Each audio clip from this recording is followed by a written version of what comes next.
Bonjour à tous et bienvenue dans cette seconde partie du test du eSmart M2. Nous avions vu récemment l'emballage et ce que contient le smartphone du constructeur Suitel. On va continuer aujourd'hui avec une présentation un peu plus complète des fonctionnalités du smartphone. Donc on l'allumera, on va tester les applications et surtout son interface dite senior, voir si elle correspond effectivement à notre cible, à nos besoins. C'est parti.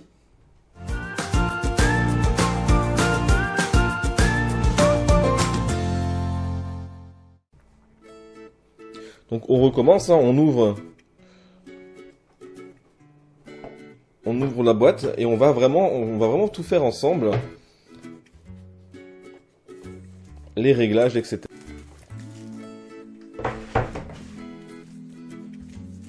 Donc on sort le téléphone de sa protection.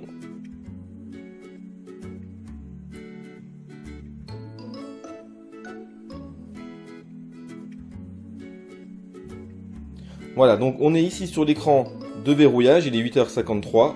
On va déverrouiller tout simplement en glissant comme ceci. On retrouve donc l'interface senior composée de l'heure, de la météo une fois qu'on sera bien paramétré.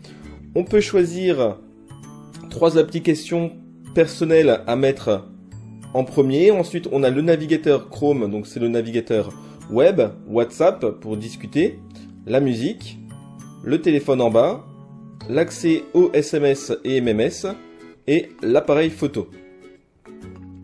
Si je tourne la page, j'ai accès à mes emails. Google Play, c'est la boutique d'applications Android. L'horloge qui regroupe le minuteur, l'horloge mondiale, le chronomètre. La galerie pour retrouver les photos et les vidéos faites avec l'appareil photo. La fameuse lampe torche qui va utiliser la LED qui se trouve juste derrière. Une calculatrice. L'accès aux paramètres du smartphone. Le fameux bouton SOS. L'agenda pour retrouver tous vos rendez-vous. La liste des applications, le bouton, l'application radio et les fichiers. C'est un gestionnaire de fichiers pour accéder à tous les fichiers qui sont enregistrés dans le smartphone. On va revenir sur la première page. On va faire les réglages parce qu'on n'est pas du tout connecté à Internet. Je vais descendre le panneau. Donc on va refaire. Je descends le panneau, comme ceci. Donc je pars vraiment de la zone noire. Voilà, la zone noire du téléphone. Et je vais descendre sur l'écran. Donc on voit bien la délimitation entre le téléphone et l'écran. Je vais prendre comme ceci. Et voilà. Et je descends le panneau de notification. Le panneau de notification, c'est dans lequel vous aurez les notifications d'appels, les appels manqués généralement, ou les messages sur le répondeur. Vous aurez également ici les notifications de mise à jour, donc les applications ou tout simplement le smartphone en lui-même. Vous aurez les notifications de nouveaux messages, SMS, mail, MMS. Et les notifications aussi de WhatsApp par exemple, ou de Skype si vous avez Skype. Donc le panneau de notification, si on continue à le descendre, on a accès à quelques réglages rapides. Et nous, ce qui va nous intéresser, c'est le Wi-Fi. Donc j'appuie pour activer le Wi-Fi. Hop, il est activé. On va aller dans les réglages.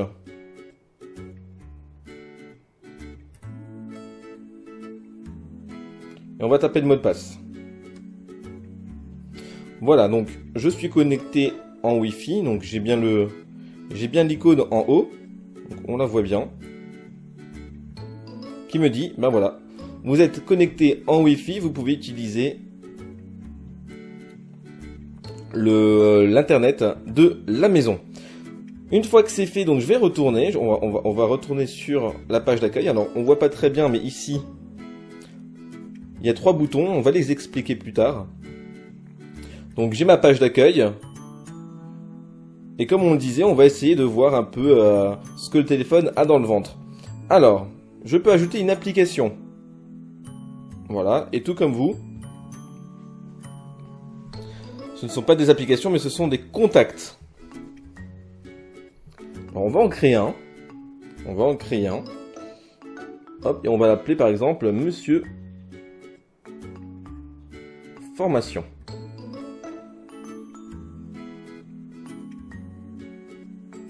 On va mettre un numéro. Voilà, on va mettre le numéro de Monsieur Formation. On enregistre. Voilà, donc là j'ai un contact. Une fois que j'ai mon contact, je vais appuyer. Donc là, je viens de sélectionner un contact. C'est-à-dire que si je clique dessus, on me propose soit d'appeler, soit d'envoyer un SMS, soit de supprimer le contact. De supprimer le contact de ma liste de contacts qui se trouve en face.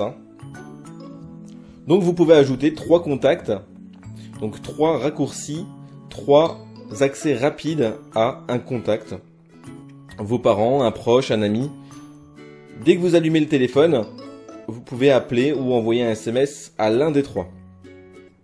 Le navigateur web, vous le connaissez, c'est Google Chrome. Google Chrome, pourquoi on vous impose un peu celui-ci? Tout simplement parce que c'est Android et Android, c'est Google et Google, c'est Chrome. Voilà, c'est toute une architecture, tout un écosystème. Google, Alphabet en fait, puisque Google reste Google, mais ils ont mis tout ça sous une seule appellation qui est Alphabet. Donc on a Google Chrome et on peut très bien faire une recherche.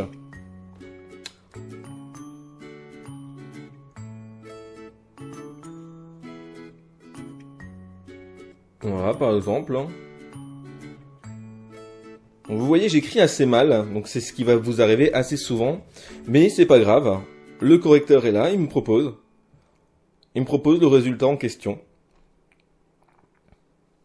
Niveau rapidité internet sur ce smartphone eSmart M2, alors vous avez vu, j'ai tapé, le résultat est arrivé assez rapidement. Sachez qu'ici, il n'y a pas du tout la fibre, on est sur une connexion assez faible. C'est assez important de le préciser puisque effectivement la fibre accélère le chargement des pages. Ici on ne l'a pas encore, ça va bientôt arriver, mais on ne l'a pas encore. On va charger Monsieur Formation, qui est plutôt lourd puisque c'est une boutique en ligne. Et on va voir un peu comment notre téléphone réagit. On va accepter ça.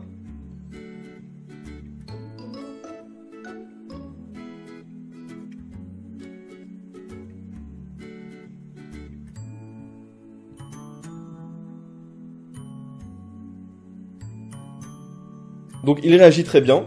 Voilà, je vois que je peux très bien défiler. Le tactile, il n'est pas représentatif. J'ai encore la protection sur l'écran, donc le tactile est pas vraiment agréable. La protection, je ne souhaite pas l'enlever puisque je vous réserve une surprise pour ce smartphone. Donc on va le laisser au maximum protégé. On va naviguer, on va regarder un peu s'il est toujours aussi rapide. Le téléphone senior, effectivement, il se débrouille plutôt pas mal en navigation internet.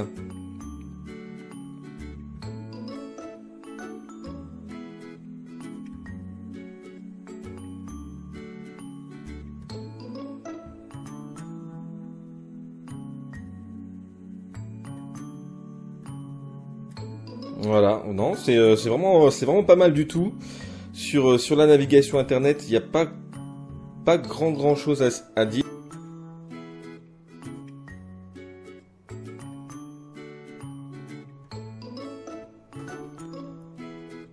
On va choisir une catégorie, on va attendre que ça charge. Voilà, les tablettes.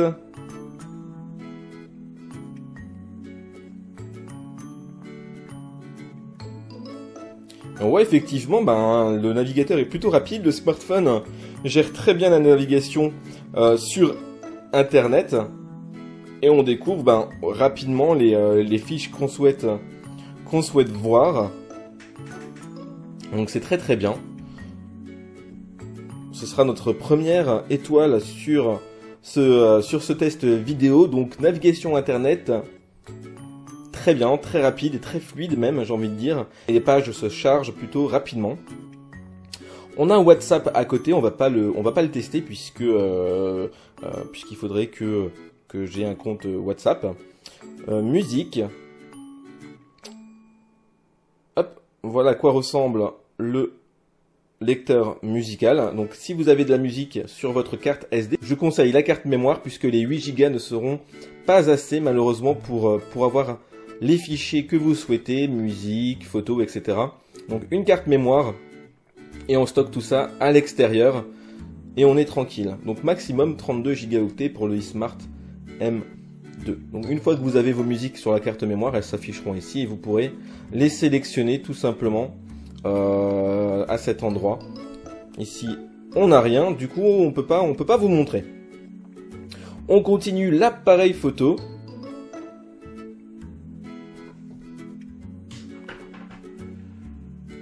On va faire ça comme ça, on va allumer l'appareil photo.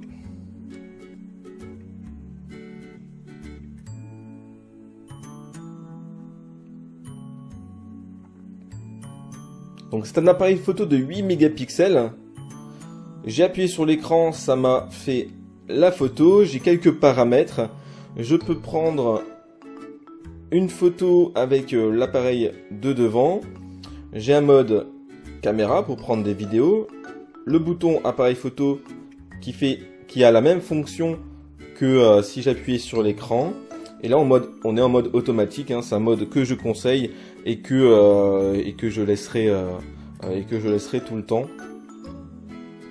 Donc la photo, on peut peut-être ne pas trop se rendre compte de la qualité de la photo. Elle est plutôt bonne. Alors, on n'est pas sur du Samsung, hein, on n'est pas sur un iPhone non plus. Donc il ne faut pas s'attendre à avoir une précision exceptionnelle dans les photos, mais pour de l'amateurisme, pour des photos de famille qui ne sont pas destinées à être imprimées, il fait très bien son travail. On a vu que la prise de photo était très rapide. J'ai cliqué, la photo a été prise. On n'a pas testé la mise au point, mais elle semble bonne. La photo n'est pas floue. Les boutons qu'on peut voir à côté, donc les différents logos, ça veut dire qu'on peut les partager. On peut partager les photos qu'on prend. On peut les partager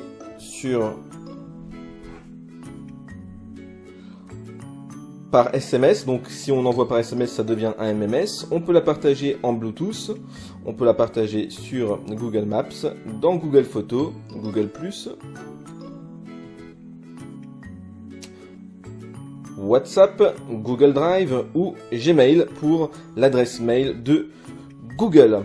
Si maintenant vous rentrez une adresse mail différente, eh bien l'application s'affichera aussi à côté, du moment que c'est une application qui permet d'envoyer des fichiers. On ne vous proposera par exemple pas musique, etc. Par contre, si vous installez Skype, le logo Skype s'affichera à côté. Donc voilà pour l'appareil photo. Un autre bon point du coup pour l'appareil photo, puisque au final il fait ce qu'on lui demande. On sait très bien que ce n'est pas un appareil photo haut de gamme, puisque le prix va avec, mais on s'attend tout de même à avoir un appareil photo de qualité, ce qui est le cas ici. Les photos sont plutôt bonnes, la prise est très rapide. On va pas tester la vidéo puisque pareil, ça n'a en test vidéo, on voit pas vraiment de différence, donc il faudra se fier à mon avis externe, puisque moi je prendrai une vidéo à côté et je donnerai mon avis directement sur l'article du test. On continue donc avec les fonctionnalités.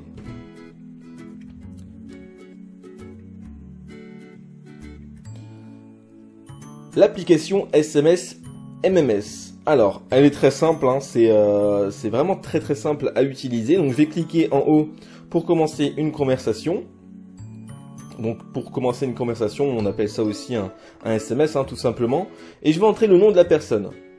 Dans mon cas, j'ai déjà quelqu'un dans mes contacts. Je vais appuyer sur le bouton contact, hein, qui se trouve juste ici.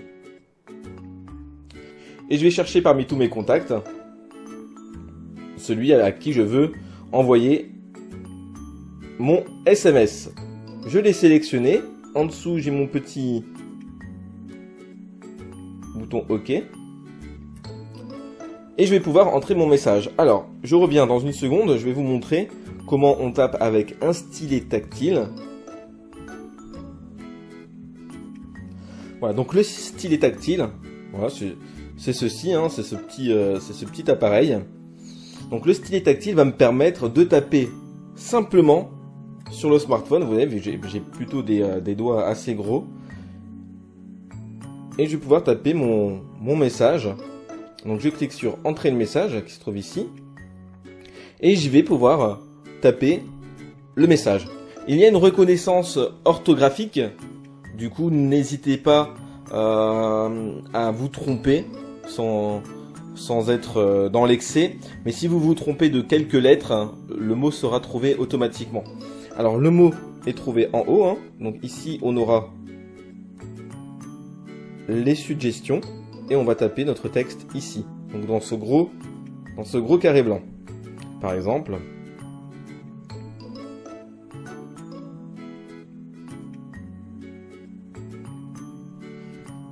Bonjour. Donc je vois le bonjour, il est bien écrit, on me propose bonheur, bonjour ou bonjour. Dans notre cas, on est sur le bon mot, il n'y a pas de souci. Maintenant, je veux ajouter un point d'exclamation. Je vais aller là, dans ce menu, interrogation 1, 2, 3. Hop, et je le trouve ici. Une fois que mon SMS est terminé, je peux l'envoyer. Alors pour l'envoyer, c'est simple, c'est le gros bouton vert qu'on peut voir ici. Il est là. Pour envoyer un message audio, je vais appuyer ici. Pour ajouter une pièce jointe, je vais appuyer ici. Une fois que c'est fait, j'envoie ici. Je vais le faire, de toute façon... Ça ne va pas fonctionner puisqu'on n'a pas, de carte SIM. Vous voyez, il ne se passe absolument rien du tout.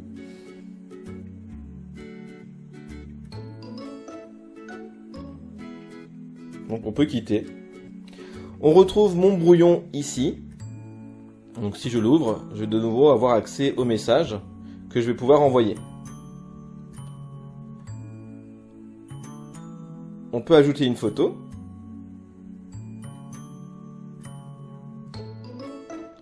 Ça tombe bien, on vient de faire une photo d'un stylo. Et voilà ce que ça donne.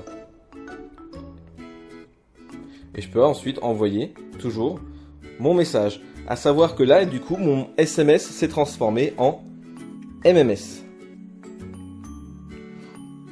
Donc l'application...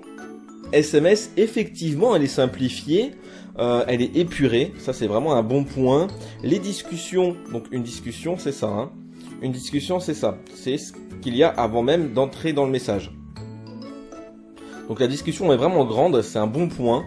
Quand je rentre dans le message, le bouton pour envoyer aussi est très grand et les petits boutons pour ajouter des fichiers est aussi grand. Malheureusement, eh ben, on peut pas faire grand chose avec ce qu'on a, puisque le clavier Android étant ce qu'il est, on reste sur une taille standard de clavier, d'où le stylet, hein, qui va peut-être faire la différence dans l'utilisation que vous aurez du clavier.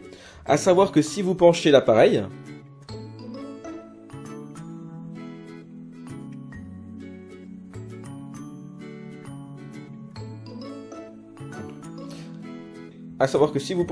comme ceci, le clavier devient plus grand. Vous voyez?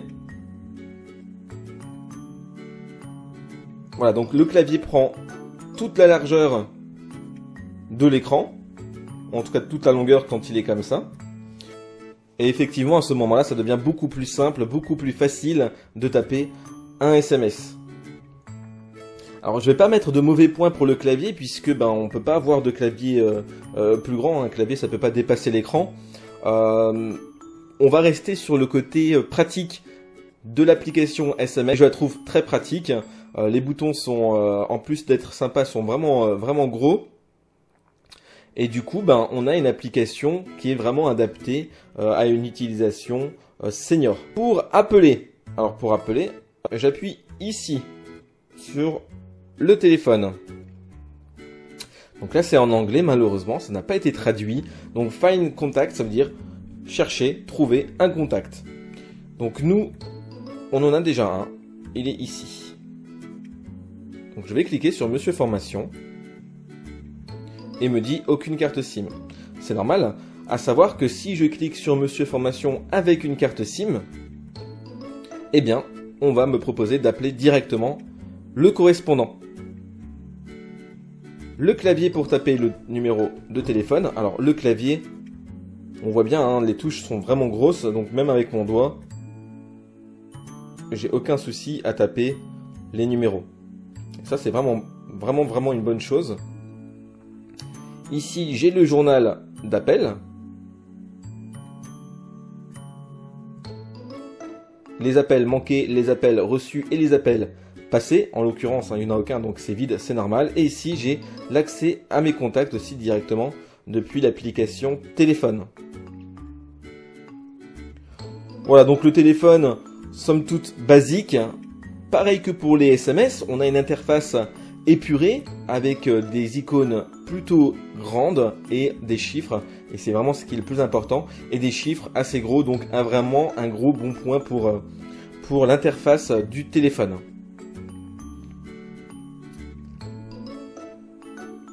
Les emails, bon bah on n'a pas de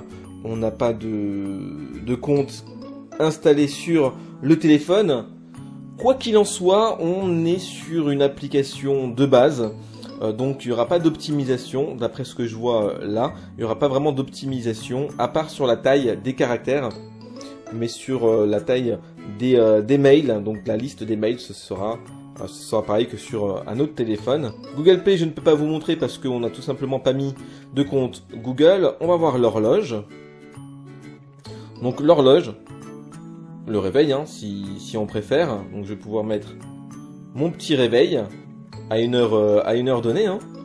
Hop, on va supprimer lui et on va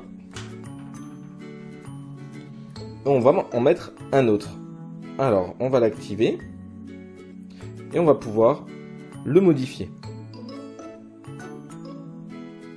Voilà, je peux répéter hein, tous les jours par exemple.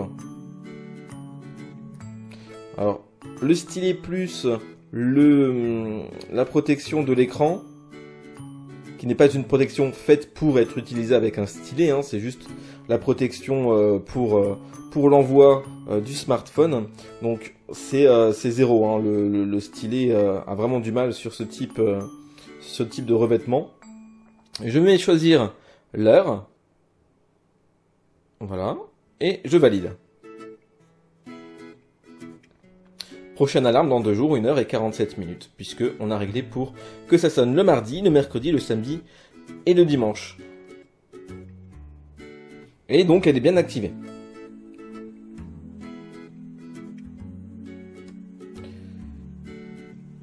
Pour l'alarme, on peut dire quoi? On peut dire bon ben c'est une alarme simplifiée aussi, hein, c'est assez important de le préciser. Pour l'instant donc les SMS, le téléphone, l'appareil photo, la musique aussi, hein, il faut le dire, et l'horloge, on a une interface simplifiée, très intéressante, très intuitive, et avec des caractères gros et des logos aussi assez gros. On continue la galerie, on l'a vu, la lampe torche, voilà, donc je clique pour l'activer, hein, j'ai ma LED de l'appareil photo à l'arrière qui va éclairer. Voilà. Donc on voit bien. Hein. Voilà, donc c'est une lampe torche, hein, tout simplement. Tout ce qu'il y a de plus basique. On continue la calculatrice. Donc là, hein, pareil, des grosses touches qui permettent de taper facilement. C'est pas la fonctionnalité du smartphone. Les paramètres, on va pas les voir puisque j'ai pas envie de vous inciter à naviguer dedans et peut-être faire des bêtises. Bon choix ou mauvais choix, je vais en parler dans le test écrit, donc il faudra bien le lire pour pas faire de bêtises. Le bouton SOS, et là on va configurer le bouton SOS. Mode numéro ou centre de secours, c'est tout simplement le bouton SOS permet d'appeler automatiquement des contacts. Si je mets le numéro, il va m'appeler des contacts un après l'autre, donc si le premier ne répond pas, il va appeler le second, etc., etc.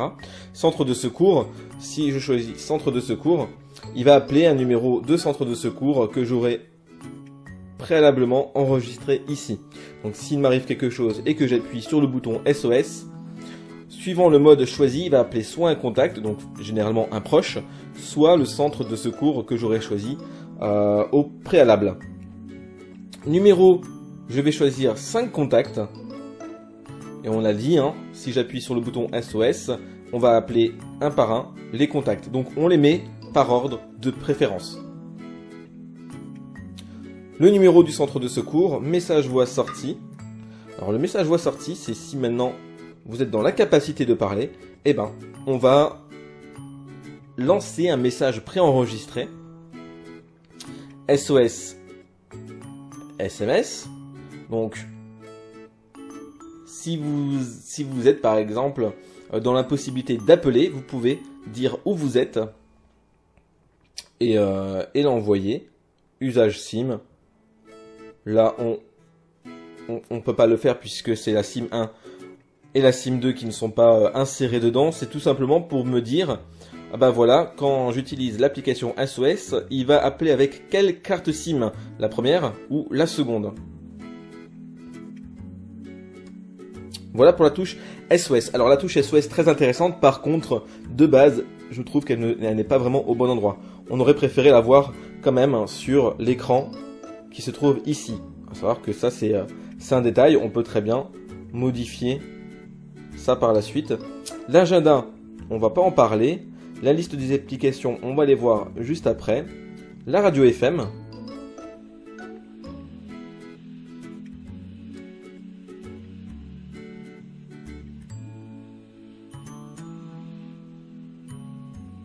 Alors, on va essayer de la régler.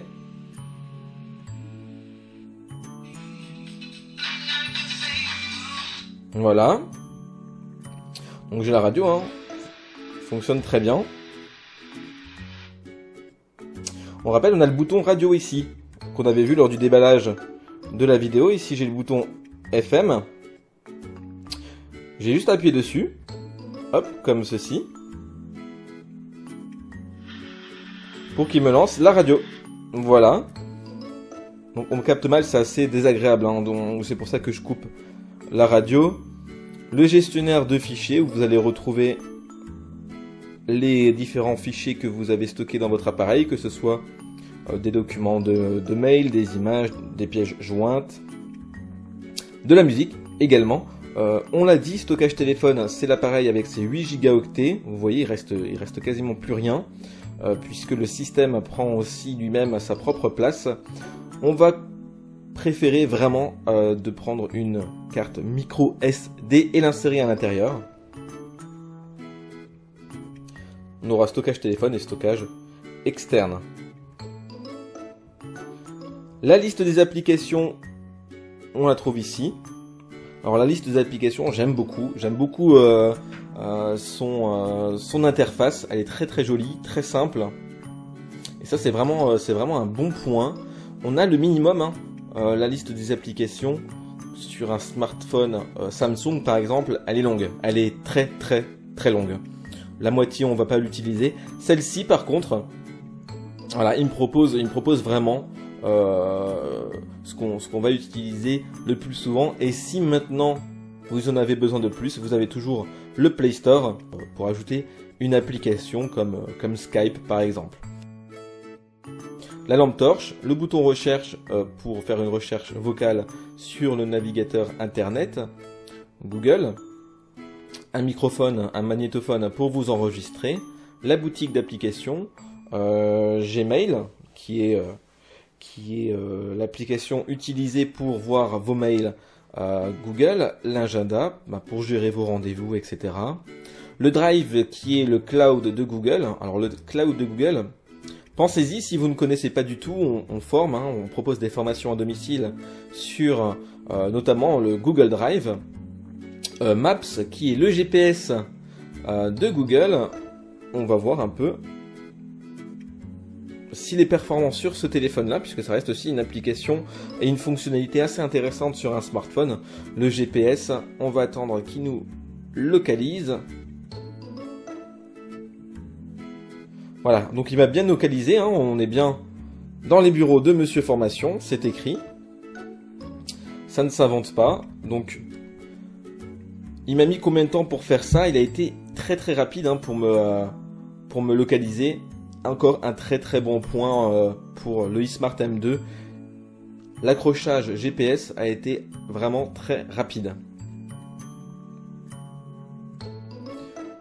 On retourne dans notre petite liste d'applications.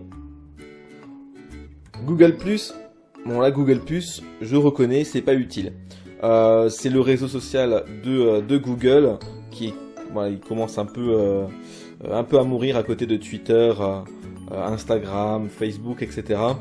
Le navigateur Google Chrome, Play Film, donc ça c'est pour louer et regarder des films sur votre smartphone. Une application pour prendre des notes, photos, donc ça ce sont vos photos sauvegardées en ligne.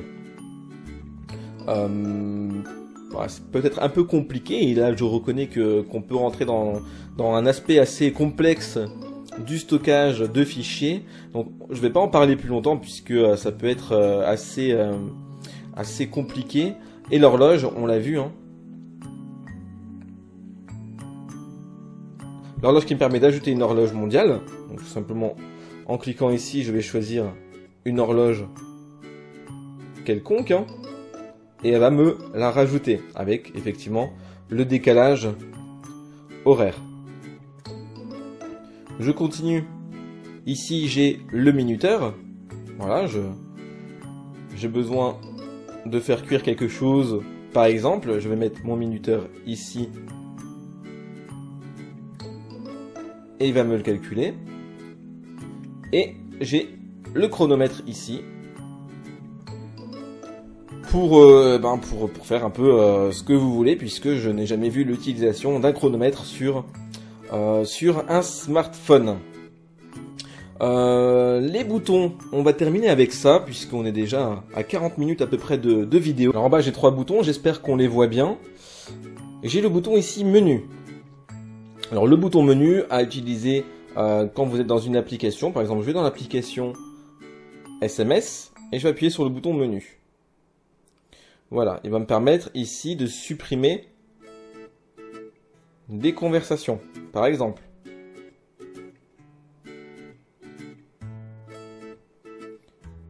Ici, j'ai le bouton du milieu, c'est le bouton Home, le bouton accueil, c'est-à-dire que où que je sois sur le smartphone, si j'appuie ici, il va me ramener sur cette page-là. Alors ça veut dire quoi? Ça veut dire que si je suis perdu sur le téléphone parce que j'ai peut-être fait une bêtise et je sais pas du tout comment m'en sortir, je commence à paniquer, on s'arrête, on appuie sur le bouton accueil, donc c'est la petite maison, on appuie dessus, c'est tactile, un simple toucher suffit, c'est tactile, vous appuyez dessus et vous arrivez de nouveau sur cet écran-là. Ensuite, le bouton retour, pour terminer, le bouton retour qui va me permettre tout simplement de faire retour lorsque je suis dans une application. Hop, retour. La différence avec le bouton Home, c'est que là c'est un vrai retour. Le bouton Home vous ramène directement à l'accueil, lui vous ramène à l'étape précédente. Si je clique ici et que je fais retour, il va me ramener sur l'étape précédente. Si je clique ici et que j'appuie sur le bouton Home, il va me ramener sur l'accueil. Voilà, c'est la différence entre ces deux boutons, elle est là. On va terminer cette vidéo avec le volume. Alors, la boîte nous le disait, on l'a vu dans le déballage, la boîte me disait 90 décibels en volume de sonnerie. Alors, on va pas pouvoir tester les 40 décibels du mode haut-parleur, puisqu'on n'a pas de carte SIM, donc on peut pas appeler. Par contre, on peut tester le volume de la sonnerie. Donc je vais baisser mon panneau de notification. En haut, on voit, j'ai un petit bouton engrenage. Je vais cliquer dessus et j'arrive dans les paramètres. Alors les paramètres très simplifiés, j'adore aussi. C'est vraiment joli, c'est coloré, c'est simple. On va aller dans son et notifications et on va tester les différentes sonneries. On va mettre le son au maximum.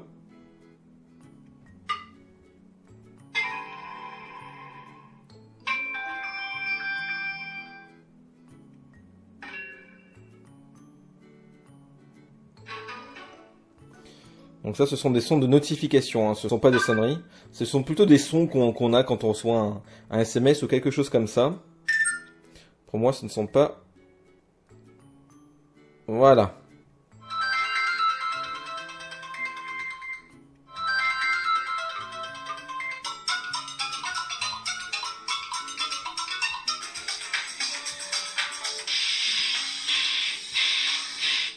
Alors, la question qu'on se pose, c'est effectivement, est-ce que le son est plus important sur le eSmart M2?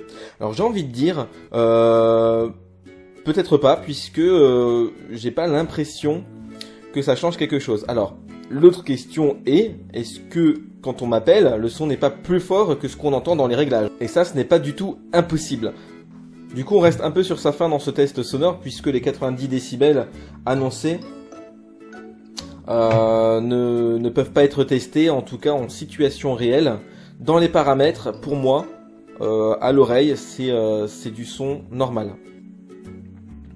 Eh bien, c'était Damien. J'espère que cette vidéo vous a plu. Si vous avez d'autres questions qui n'ont pas été abordées sur ce test, n'hésitez surtout pas à les poser en commentaire, j'y répondrai.